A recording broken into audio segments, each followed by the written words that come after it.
तो मैं आज अगेन इसका सुप्रीम के न्यू एपिसोड को एक्सप्लेन करने जा रहा हूँ। एपिसोड स्टार्ट होता है और हम देखते हैं उस गोल्डन यूनिकॉर्न को, जो कि मंकी किंग को बोल रहा होता है कि तुम अभी सिर्फ 4th लेवल के हो, उसके बावजूद तुम मुझे मारने की कोशिश कर रहे हो। और उससे बोलता है कि पहले मैं तुम्हारे मास्टर को मारूंगा, उसके बाद मैं तुम्हें तड़पा तड़पा के धीरे धीरे मारूंगा। तभी मंकी किंग बोलता है कि तुम इसके बारे में सोचना भी मत, जब तक मैं जिंदा हूँ तुम ऐसा नहीं कर सकते। तभी हम देखते हैं कि वो यूनिकॉर्न अपने पावर से उस पर अटैक कर देता है, लेकिन मंकी किंग शील्ड बना के उसे बचने की कोशिश करता है। लेकिन हम देखते हैं कि वो यूनिकॉर्न इतना ज़्यादा पावरफुल होता है कि उसके शील्ड बनाने के बावजूद टेंग्यू पीछे की ओर गिर जाता है। तभी मंकी किंग उसे बोलता है कि मास्टर क्या आप ठीक हो।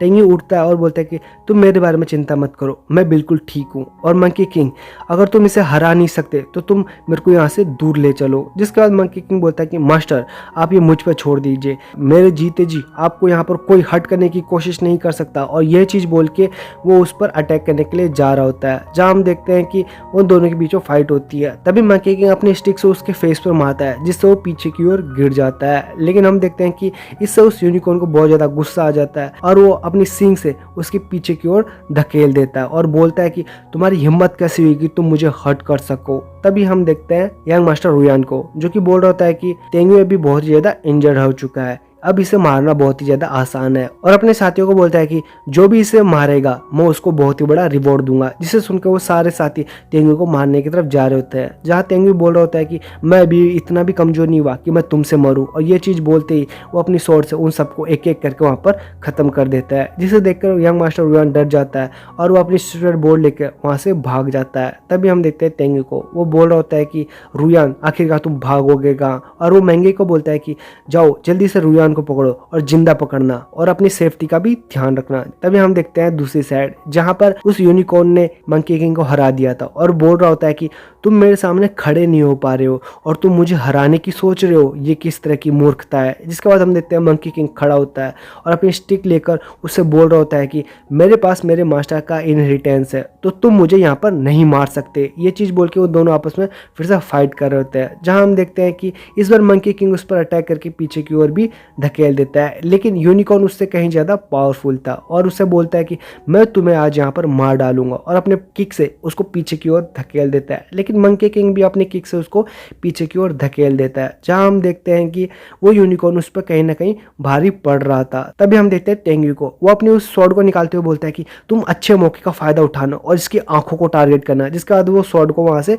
भेज देता है, जहां हम देखते हैं कि उससे वो थोड़ा परेशान हो जाता है और वो टेंग्यू पर अटैक करने लग जाता है। जहां टेंग्यू अपनी स्वॉर्ड से उस पर अटैक करता है, लेकिन उस यूनिकॉर्न को कुछ होता नहीं और वो अपने पावर से टेंग्यू को पीछे की ओर भी धकेल देता है। जहां हम देखते हैं टेंग्यू उसको पीछे की ओर से अटैक करने की कोशिश करता है और अपनी मल्टी स्वॉर्ड से उस यूनिकॉर्न को वहां पर पकड़ लेता है और उससे बोल रहा होता है कि अब तुम मेरे हाथों में मारे जाओगे, और एक बहुत बड़े स्लैश से उस पर अटैक कर देता है। लेकिन हम देखते हैं कि उस यूनिकॉर्न को कुछ खास असर नहीं होता और उसे बोल रहा होता है कि तुम इंसान, तुम्हारी हिम्मत कैसे हुई कि तुमने मुझसे पीठ पीछे वार किया। और उससे बोल रहा होता है कि अब मरो, और अपने पावर से उस पर अटैक करने वाला होता है। तभी वो स्वॉर्ड उसकी आंखों पर लग जाती है और उसको थोड़ी प्रॉब्लम कर देता है, जिससे हम देखते हैं उसको बहुत ही ज्यादा गुस्सा आता है और बोल रहा होता है कि तुम इंसान, आज मैं तुम्हारे टुकड़े टुकड़े कर दूंगा। और वो उस पर अटैक करने के लिए जा रहा होता है। तभी टेंग्यू बोल रहा होता है कि मंकी किंग मुझे थोड़ा और टाइम दो, इसको तब तक हैंडल करो। जिसके बाद मंकी किंग उसकी बात मान लेता है और उसे पीछे की ओर धकेल देता है, जहां पर हम देखते हैं टेंग्यू को, वो अपनी सारी स्वॉर्ड्स बाहर निकालता है और उन सारी स्वॉर्ड्स को एक साथ कंबाइन करके एक बहुत ही बड़ी स्वॉर्ड बना लेता है। जिसके बाद वो उस यूनिकॉर्न पर अटैक करने के लिए जा रहा होता है। तभी हम देखते हैं यूनिकॉर्न की हालत खराब हो चुकी थी और वो बोल रहा होता है कि प्लीज टेंग्यू मुझे यहाँ पर छोड़ दो, मुझे मत मारो, मैं तुम्हारी सारी बात मानूंगा और नेक्स्ट टाइम पर तुम्हारे जब भी किसी से बैटल होगा मैं तुम्हारे लिए आगे लड़ूंगा। और उसे बोल रहा था कि प्लीज टेंग्यू मुझे छोड़ दो। लेकिन हम देखते हैं टेंग्यू को, वो उसकी कोई बात नहीं सुनता और उस स्वॉर्ड से उस पर अटैक कर देता है। जिसके बाद हम देखते हैं वो बीस्ट वहीं पर मारा जाता है। तभी मंकी किंग उसके पास में आता है तो टेंग्यू से बोलता है कि तुमने यहाँ पर बहुत ही अच्छा काम किया, अब तुम जाके रिकवर कर लो। जिसके बाद मंकी किंग उसकी बात मान लेता है और वो उसी पोटली के अंदर चला जाता है। तभी हम देखते हैं कि टेंग्यू भी गिरने वाला होता है, मेंगे जियान सियाओ सब वहां पर आ चुके होते हैं। जहाँ पर मेंगे उससे बोल रही थी कि टेंग्यू क्या तुम ठीक हो। टेंग्यू बोल रहा होता है कि तुम मेरे बारे में चिंता मत करो, क्या तुमने रुयान को पकड़ा। जिसके बाद जान उसे बोल रही होती कि नहीं हमने उसे नहीं पकड़ा, वो तो बहुत ही तेजी से यहाँ से गायब हो चुका है। जिसके बाद टेंग्यू उसे बोल रहा था कि कोई बात नहीं, हम उसे बाद में पकड़ लेंगे, लेकिन पहले काम मैं ये करूंगा, अपनी इंजरी को ठीक करूंगा, तब तक तुम मुझे यहाँ पर प्रोटेक्ट करो। और वो वहाँ पर कल्टीवेशन करना स्टार्ट कर देता है। तभी सीन शिफ्ट होता है और हम देखते हैं यंग मास्टर रुयान को, जो कि बोल रहा होता है कि उन सबकी यहाँ पर आइडेंटिटी होकर टूट चुके हैं। इसका मतलब वो सारे लोग यहाँ पर मारे जा चुके हैं और तेंगू के पास तो एक स्पिरिचुअल बीस्ट भी है जो कि 4th लेवल का है और उन दोनों ने मिलकर मेरे गोल्डन फ्लेम कीरन को भी मार दिया। इसका मतलब उसका 4th लेवल का बीस्ट बहुत ही ज्यादा पावरफुल है। जिसके बाद वो बोलता है कि मुझे जल्दी से तूबा के पास जाना होगा और इस सारी सिचुएशन के बारे में उसे बताना होगा और इसके बारे में कैसे डील करना है उससे ये बारे में डिस्कस करना होगा। जिसके बाद वो स्पिरिचुअल बोर्ड लेके वहां से चला जाता है। तभी हमें कुछ समय के बाद सीन दिखाया जाता है जहाँ पर मास्टर उयान वहाँ पर पहुंच चुका था, जहाँ पर सारे डिसाइबल उसको ग्रीट करता है और उसे बोलते हैं कि आप तो गॉड टावर को गाइड कर रहे थे, आखिरकार यहाँ पर आप क्यों आए। जिसके बाद वो सबको उसके बारे में बता देता है कि वहाँ पर गोल्डन फ्लेम कीरन वो मारा जा चुका है और साथ ही तेंगू के पास एक 4th लेवल का स्पिरिचुअल बीस्ट भी है जिन्होंने मिलकर मेरे गोल्डन फ्लेम कीरन को मार दिया है। वो सच में बहुत ही ज्यादा पावरफुल है और वहां से सिर्फ मैं ही एक हूँ जो बच के आया हूँ। जिसके बाद एक डिसाइपल बोल रहा था कि सीनियर सिस्टर तूबा, अब हम आखिरकार यहाँ पर क्या करें, क्योंकि हमारे पास भी एक 4th लेवल का ही बीस्ट है, लेकिन अगर उसने कीरन को हरा दिया तो हमारा बीस्ट तो उसके सामने कुछ नहीं है। तेंगू का बीस्ट हमारे बीस्ट को हरा देगा। तूबा बोल रहे थे कि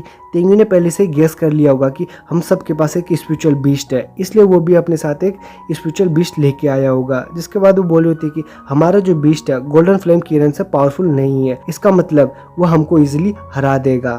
तो हमारा प्लान ये होगा कि हमें यहाँ से जल्दी निकलना होगा और टाइम टनल के ओपन होने का इंतजार करेंगे। जैसे ही वो टाइम टनल ओपन होगा हम सोल प्लेस वापस पहुंच जाएंगे। जिसके बाद हम पहुंचते ही तेंगू की शिकायत उनसे कर देंगे कि वो स्पिरिचुअल बीस्ट लेके उस ट्रायल के अंदर आया था। जिसके बाद ट्रायल के रूल के अनुसार उसको एक मौत की सजा सुनाई दी जाएगी। जिसके बाद यंग मास्टर उयान भी सोच रहा था कि अगर तेंगू ने यही चीज मास्टर तेंताई को बता दी कि हमने भी स्पिरिचुअल बीस्ट लेके गए थे तो हमको भी तो सजा वही मिलेगी और मास्टर तेंताई उसको बचाने की कोशिश करेंगे। अगर बचा नहीं पाए तो हमको भी उसके बराबर ही सजा देंगे, मतलब हमको भी डेथ दी जाएगी। जिसके बाद वो लड़की बोल रही थी कि यंग मास्टर अब इसके बारे में छोड़ दीजिए क्योंकि ये सोल प्लेस की टेरिटरी है। तो मास्टर तेंताई की इतनी हिम्मत नहीं होगी कि वो इटर्नल इमोर्टल से वहाँ पर फाइट करे। अगर उन्होंने ऐसे किया तो वो सारे के सारे लोग वहाँ पर मारे जाएंगे, उनमें इतनी हिम्मत नहीं होगी। बस उनके पास सिर्फ कॉम्प्रोमाइज करने का ही तरीका होगा, वो तेंगू को मरने देंगे क्योंकि उन्हें अपनी जान गंवानी नहीं होगी। जिसके बाद यंग मास्टर बोलते हैं कि वो सब ठीक है, लेकिन यहाँ 2 टाइम टनल स्पेस है जो कि एक माउंटेन पर है, तो हम आखिरकार कौन सा वाला चुनेंगे और हम कहाँ जाएंगे। जिसके बाद वो लड़की बोल रही होती कि मैं जानती हूँ कि तेंगू यहाँ से हमें जिंदा नहीं जाने देगा, इसलिए वो अपने ग्रुप को 2 स्प्लिट भाग में बांटेगा ताकि वो हमें जिंदा पकड़ सके और मार सके। तो हम एक काम करेंगे, हम उनके अपोजिट चलेंगे, हम सभी मिलकर एक ही साइड चलेंगे और वहीं से निकलने की कोशिश करेंगे। तभी एक डिसेबल बोल रहा होता है कि सीनियर तूबा, आखिरकार आप ऐसे कैसे कर सकते हो, अगर हम ऐसे जाएंगे तो तेंगू का स्पिरिचुअल बीट हमको इजीली मार देगा और वो हम सबको शायद कुछ ही सेकंड में मार डालेगा। जिसके बाद लड़की बोल रही होती है कि तुम इसके बारे में चिंता मत करो, मैं ऑलरेडी वहाँ पर एक फॉर्मेशन ट्रैप बिछा दूंगी, जिसके बाद हमारा स्पिरिचुअल बीट उनसे लड़ेगा और इतना टाइम हमें मिल जाएगा कि हम उस टाइम टनल से वहाँ से भाग निकल सके। जिसके बाद वो बोल रही थी कि हमें यहाँ पर कोई भी रोक नहीं पाएगा। जिसके बाद यंग मास्टर उयान बोल रहे थे कि ठीक है, जैसे तुमने प्लान किया है हम उसी के अनुसार चलेंगे। जिसके बाद वो सब वहाँ से चले जाते हैं। तभी सीन शिफ्ट होता है और हम लेते हैं तेंगू को। वो उस डीमन सर्पेंट टावर को देख के बोल रहा है कि इसकी डेवन लाइट अब 990 मिलियन माइल्स को कवर कर सकती है। ये तो सच है, पहले से और भी ज्यादा पावरफुल हो चुकी है। और इसकी स्पिरिचुअल जो टावर है, आखिरकार इसने मरने से पहले इसको यहाँ पर क्यों छोड़ा गया, आखिरकार यूसु का क्या प्लान था उसको यहाँ पर छोड़ने का। और उसको तो कोई भी पिल्स बनानी नहीं आती थी, उसके बावजूद इसके यहाँ पर रूमर्स है कि इसके अंदर बहुत ही ज्यादा मैजिकल मेडिसिन है। जिसके बाद वो ये चीजें सोच रहा होता है, तभी जियान आती है और उसे बोल रही थी कि ब्रदर इन लो, ये डीमन सर्पेंट टावर तो सच में बहुत ही ज्यादा खतरनाक लग रहा है, आखिरकार हम इसके अंदर कैसे जाएंगे। तभी एक डिसाइपल आगे जाती हुई बोलती कि मुझे ट्राई करने दो, और वो उसके पास जाती है और उस ओरा में आते ही वो उसकी बॉडी वहां पर जलने लगती है। जहां पर तेंगू बोल दिया होता है कि तुम वापस आ जाओ, लेकिन वो बहुत ही ज्यादा देर हो चुकी होती है और वहां पर मारी जाती है, जिसे देखकर सारे डिसाइपल डर जाते हैं। और जियान बोल रही होती है कि ये तो सच में बहुत ही ज्यादा डरावना है। तभी तेंगू बोल रहा होता है कि तुम इसके बारे में चिंता मत करो, और उन सबको बोलता है कि तुम सभी यहाँ पर रुको और मेरा इंतजार करो, मैं अंदर जाता हूँ